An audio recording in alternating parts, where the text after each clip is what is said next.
You're always so busy with that job of yours. A strange clarity washes over me. My voice comes out softer than I expect. You never asked me. You made sure I couldn't come. The silence that follows feels like a confession. This isn't the first time, is it? I continue, the realization blooming like a bruise. All those family trips I'd heard about after the fact. The holiday gatherings scheduled when I was unfortunately working. The pattern stretches back further than I can see. Mom steps forward, hand outstretched. Honey, you're overreacting. Let's sit down and... I place the cruise documents on the entry table. Without raising my voice or slamming a single door, I pick up my overnight bag and walk out into the evening air. Behind me, I hear my mother call my name, but for the first time in 28 years, I don't turn back. 30 minutes later, my apartment feels too quiet after the confrontation at my parents' house. I dump my overnight bag on the couch and sit cross-legged on the floor, surrounded by photo albums and shoeboxes of memorabilia I've dragged from the back of my closet. The carpet scratches against my bare legs as I spread everything in a semicircle around me. The first photo album falls open to Christmas 2018. Harper unwrapping a MacBook. Cody getting his first car used but still worth thousands. Me holding up a scarf from Target with a $19.99 price tag still attached. My smile looks genuine in the photo. I remember believing it was all they could afford. I flip through old vacation photos, noticing a pattern I'd somehow missed for 28 years. Family trip to Yellowstone. Sorry, Rain. Someone needs to water the plants. Disney World. Your internship is that week, remember? Weekend in Napa. You wouldn't enjoy it anyway, honey. My phone buzzes. A text from Mom. We need to talk about this misunderstanding. Misunderstanding. As if finding evidence of deliberate exclusion could be misinterpreted. I silence my phone and pull my laptop closer, opening a spreadsheet titled Monthly Budget. Scrolling back through the entries, I highlight every transfer to my parents' account. $350. April. Dad's insulin costs went up. $1,400. June. Hospital copay for Dad's diabetes. $800. August. Mom's car needs transmission work. $2,800. Last month. Family emergency fund. The last one hits hardest my Lake Tahoe money. Money they knew I'd been saving, tracking every extra design project, skipping lunches out, picking up weekend freelance work. Money they'd accepted while already holding cruise tickets with everyone's name but mine. My stomach clenches as another memory surfaces. Age 7. Watching Harper practice scales with her vocal coach while I sat at the kitchen table. Can I take piano lessons too? I'd asked Mom. We can't afford 2 kids in music lessons, Rain. Maybe next year. Next year never came. But Cody got guitar lessons 6 months later. The memories flood in faster now. Age 13. Sobbing at the kitchen table after learning I couldn't go on the 8th grade science trip to the Oregon coast. $400 is too much right now, Dad had said, patting my shoulder. 3 weeks later, they surprised Cody with a father-son camping trip that cost twice as much. College years, working 3 jobs while my siblings got their rent paid and car insurance covered. You're just so independent, honey, Mom would say. We know you can handle it. My phone rings again. Harper this time. I answer against my better judgment. Rain, this is ridiculous. You're making Mom cry. I found the cruise documents, Harper. It's not what you think. Her voice sounds rehearsed, like she's reading from a script. We meant to invite you, but Mom said you'd understand. You always do. The last 3 words hang between us. You always do. Not anymore, I whisper, ending the call. I walk to my bedroom closet and pull out a small box from the top shelf. Inside sits a shrink-wrapped jewelry-making kit, exactly like the one I begged for on my 9th birthday. The same kit Mom said was just too expensive before buying Harper her 3rd American Girl doll the following week. I bought this kit for myself last year on Etsy, $35. I've kept it sealed as a reminder, though of what, I never quite articulated until now. My phone pings with a text from Cody. This is BS, Rain. We've always included you. Then another. You're being dramatic. Then, fine, how much do you want to let this go? I set the phone face down as my doorbell rings. Through the peephole, I see Melissa holding a bottle of wine and takeout bags. My best friend since college, the person who's witnessed my dash to solve every family crisis for years. I figured you might need reinforcements. she says when I open the door. You look like hell. Found out my family's been deliberately excluding me from things for basically my entire life, I say, trying for casual and failing. Nothing major. Nothing major. Melissa steps inside, sets everything down, and pulls me into a hug that nearly breaks me. About damn time you noticed. What? She pulls back, eyes serious. Rain, I've watched you drop everything for your family for years. Last Christmas, you spent a month's salary on their gifts and got socks in return. They call you for money, babysitting, emotional support, but when was the last time they showed up for you? The question hangs in the air, unanswerable. My phone lights up with a voicemail from Dad. Your mother's very upset. You're being ungrateful after all we've done for you. All they've done for me, I repeat, a hollow laugh escaping. Later that week, my coworker James brings me coffee after I explain why I've been distracted. My parents played favorites too. He says quietly. It messes with your head, makes you think you're the problem. That afternoon, I sit in Dr. Eleanor Warren's office, my therapist of 6 months, explaining the cruise situation. What I'm hearing, she says carefully, is that you've discovered a pattern that's been there your whole life. This isn't normal family behavior, Rain. I always thought I was overreacting. My voice sounds small. You weren't, and now you have choices about how to respond. Back home, surrounded by evidence of years of unequal treatment, I make a decision. I text Melissa. I'm done being convenient. For the first time in my life, it feels like the truth. 4 days later, my phone buzzes for the 14th time today. Uncle Jerry, this time someone I speak to maybe twice a year at family gatherings. The voicemail he leaves sounds rehearsed. Rainy girl, your mother is worried sick about you. Family disagreements happen, but you can't just disappear. Call her back, sweetheart. I add his number to my growing block list and pour another cup of coffee. Mom has recruited the extended family cavalry. Yesterday it was Aunt Patricia, before that Cousin Megan. Each one reading from the same invisible script. Forgive and forget. Family comes first. You're overreacting. The doorbell rings. Through the peephole, I see Dad shifting from foot to foot, a paper bag clutched in his hands. For a moment, my finger hovers over the deadbolt.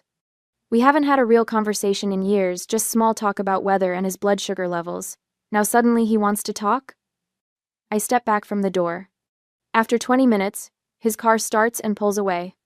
Later, I find a bag outside containing my favorite childhood cookies and a card that reads, "We need to talk. I miss you." The handwriting is Mom's. At work, an email from Harper circulates to several mutual friends.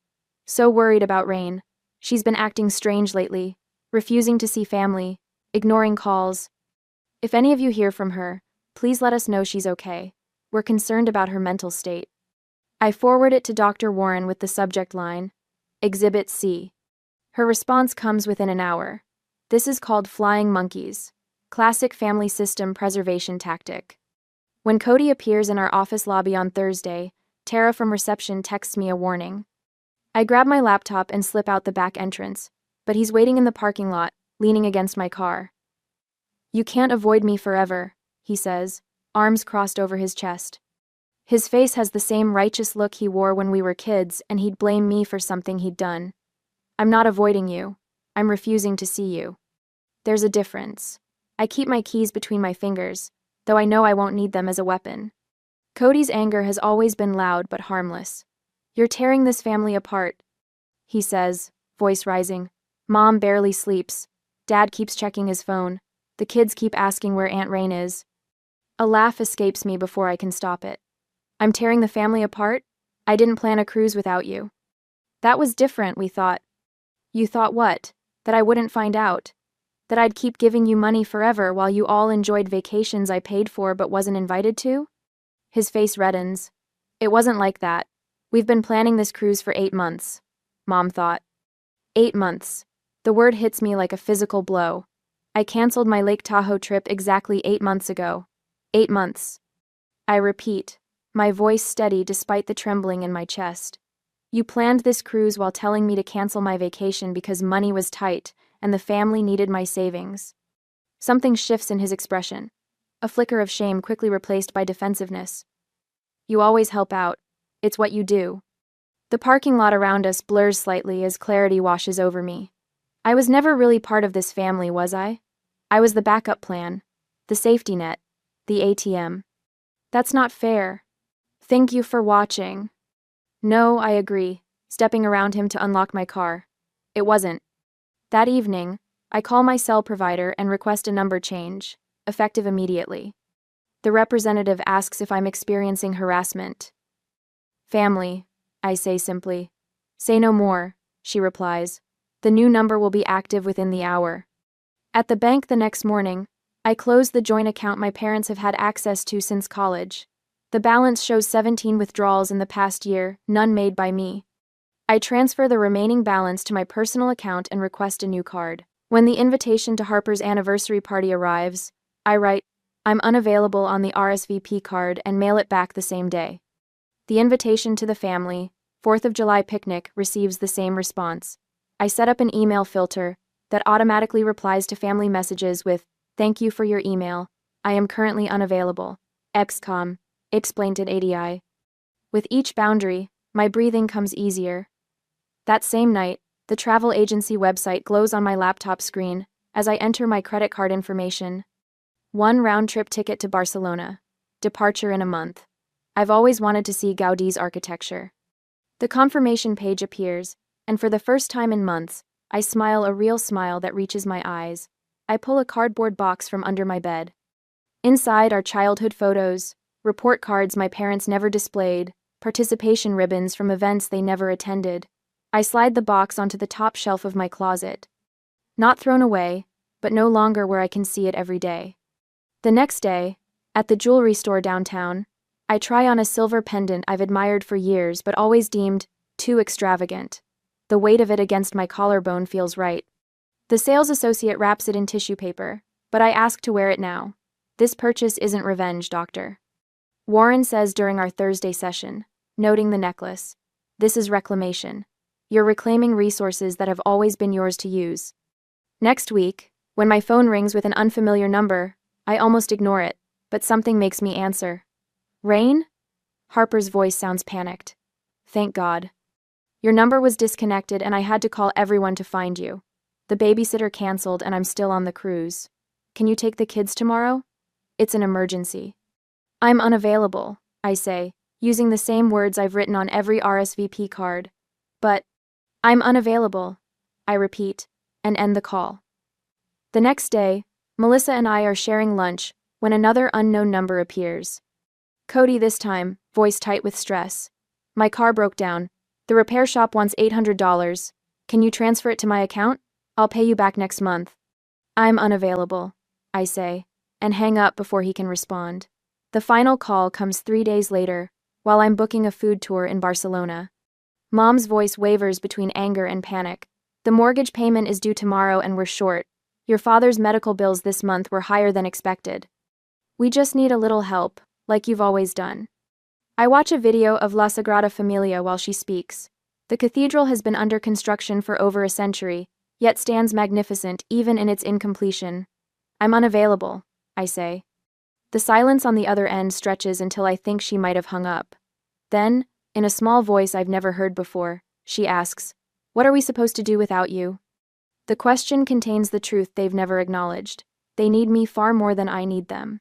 "Figure it out," I say, and press the red button on my screen. I stare at the Gaudi-designed ceiling in the video, its organic shapes reaching skyward like a forest made of stone. I count the days until my flight. I count the days until I walk those halls myself, alone but not lonely, carrying nothing but what I choose to bring. For the first time in my life, the weight of family obligation lifts from my shoulders, and I stand straight and tall. A week after the cruise, my phone buzzes with the 23rd text message since breakfast. I glance at the screen Cody again before silencing it completely. They returned from Alaska, and the desperation in their messages grows by the day. "We need to talk about what happened. Dad's blood pressure is through the roof because of this. Can you at least tell us you're alive?" I set my phone face down on my desk, noticing how my pulse no longer races when their names flash across my screen. The smallest victories still feel monumental. My coworker James glances over from his monitor. "Family still blowing up your phone?" "Like clockwork," I reply, turning back to my design project. "They just finished a luxury cruise and they manipulated me out of my vacation money to help fund." Now they're shocked I won't respond to their messages. James whistles low. And they seriously expected you to just forget about it? They expected me to forgive it, like I always do.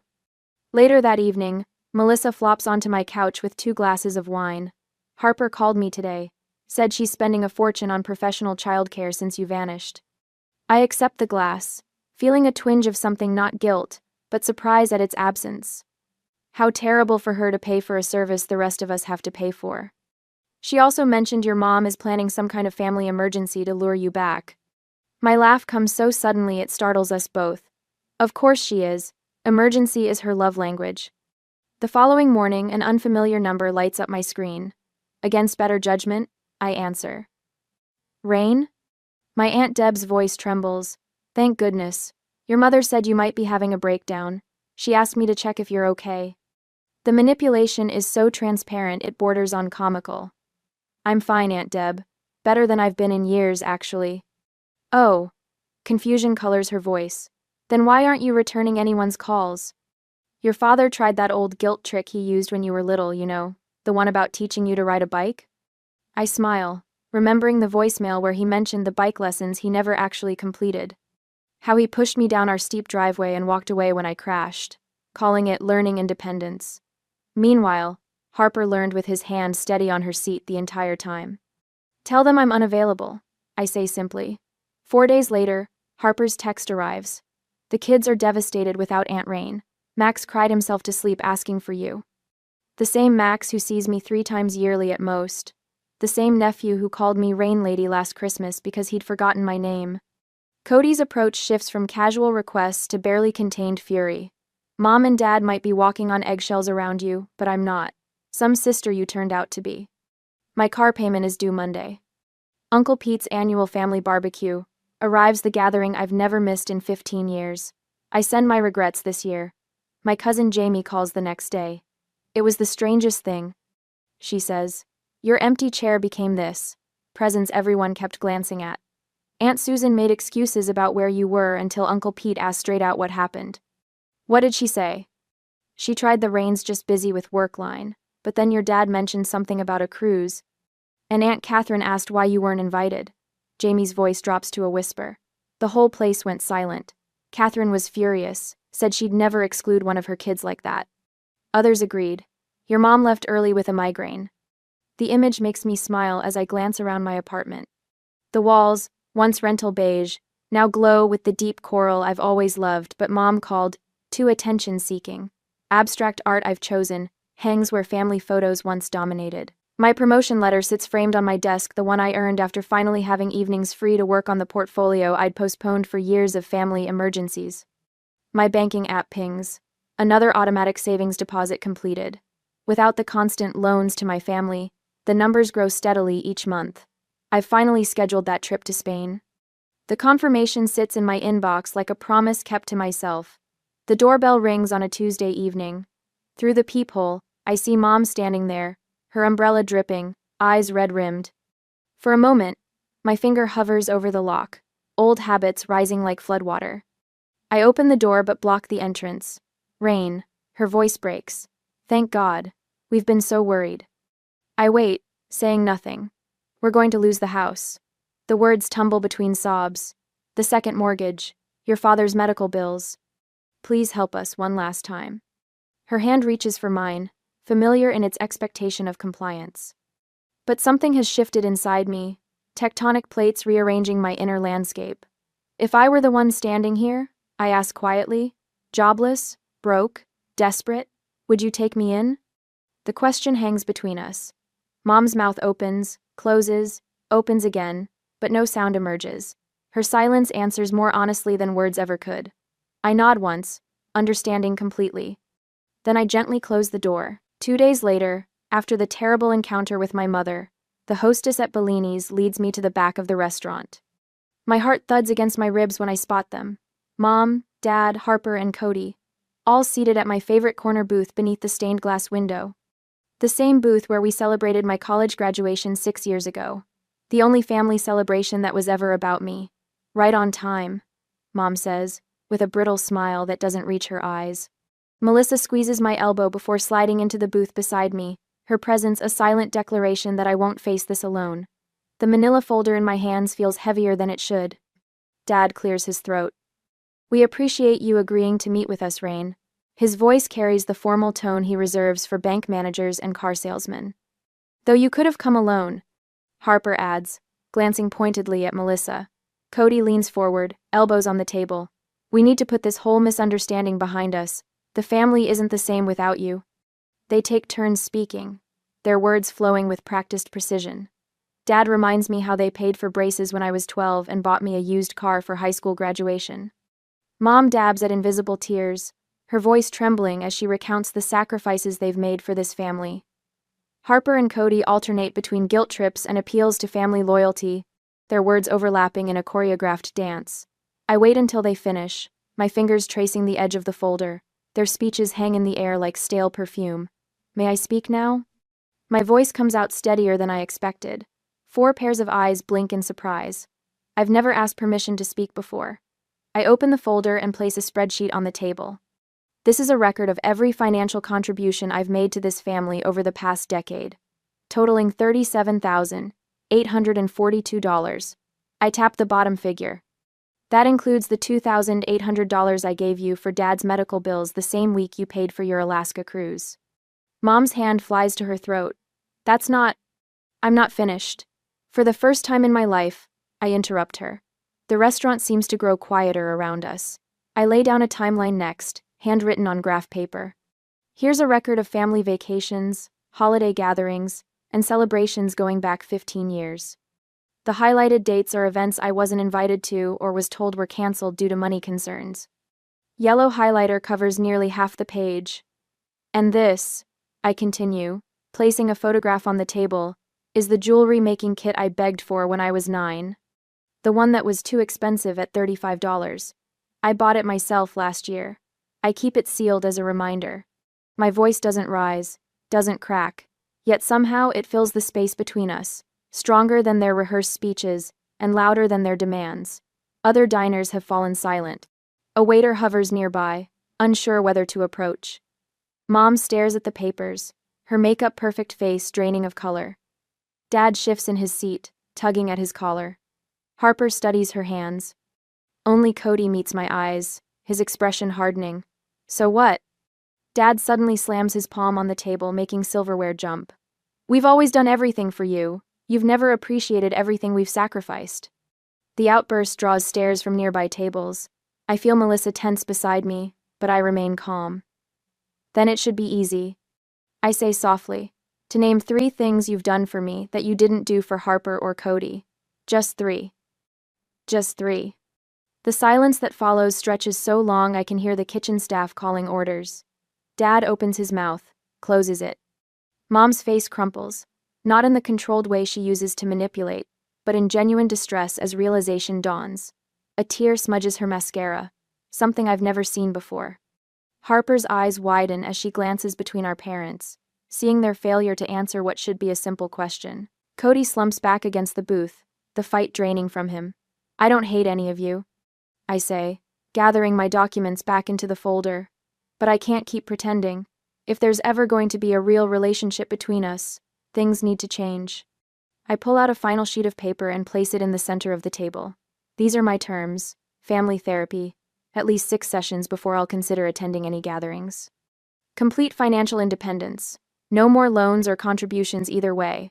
A public acknowledgement of how I've been treated. And a genuine apology. And time. I need space to heal. Mom reaches for my hand, but stops midway when I don't extend mine to meet hers. You can't just dictate terms to your family, Dad protests, but his voice lacks conviction. I'm not dictating. I'm protecting myself. I slide out of the booth, Melissa following. Take time to think about it. My number hasn't changed again. As we walk toward the exit, I feel lighter than I have in years. Behind us, I hear my mother's quiet sobs and my father's awkward attempts at comfort. Harper calls my name once, but doesn't follow. Outside in the evening air, Melissa squeezes my shoulder. You okay? I take a deep breath, surprised to find I'm not shaking. Yeah, for the first time in a long time, I think I actually am. The stars above Portland shine brighter tonight, as if they too are surprised by my newfound strength. and I need to prepare for my Barcelona trip soon. This time, I finally chose myself. Months later, I am preparing my first Thanksgiving with my chosen family. I straighten the cornucopia centerpiece on my dining table, adjusting the fall-colored napkins one last time. The aroma of roasting turkey and apple pie fills my new home, my real home, purchased 3 months ago with the promotion money I'd once earmarked for family emergencies. The doorbell chimes, and I open it to find Melissa balancing a casserole dish, her husband Tom carrying wine. Happy Thanksgiving. She wraps me in a one-armed hug that feels like sunshine. Within the hour, my table brims with people who chose to be here. James from work, and his partner Daniel, my neighbor Mrs. Winters who lost her husband last spring, Dr. Warren who insisted I call her Eleanor outside our therapy sessions, and 3 others from my boundary support group. The conversation flows between laughter and thoughtful pauses, no one speaking over others or dismissing anyone's stories. Before we eat, I announce, lifting my glass, I want to thank you all for showing me what family can be. My gaze drifts to the sealed jewelry kit displayed on my bookshelf. What once represented deprivation now stands as testament to growth. Later, Eleanor helps me load the dishwasher, her practiced movements speaking to years of post-holiday cleanups. 42 sessions, she says, handing me a rinsed plate. That's how many we've had. I nod, remembering our first meeting after the cruise revelation. The nightmares have stopped. And the money habit? Haven't checked my parents' bank account in 8 months. The compulsion to monitor their finances had been harder to break than I'd expected. Eleanor smiles. Your mother mentioned you in our session Tuesday.